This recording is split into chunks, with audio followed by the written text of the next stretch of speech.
My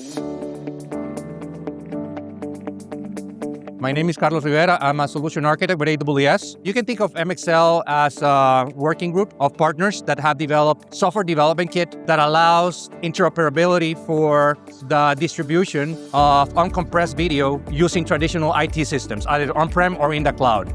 If you think about traditional ways of doing production using 2110 IP networks to connect different functions together, most of times using hardware functions, what MXL changes is that now we can virtualize those functions and bring them into containers, virtual machines. What that enables broadcasters to do is to run these workloads using either their IT data centers, but they can also do that in the cloud with the flexibility that AWS brings.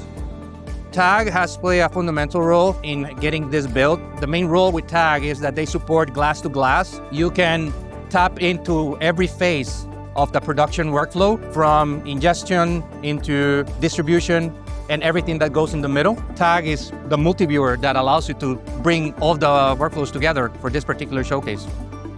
Working with different partners, including TAG, shows you really how the industry can come together and integrate and collaborate in an initiative that benefits everybody.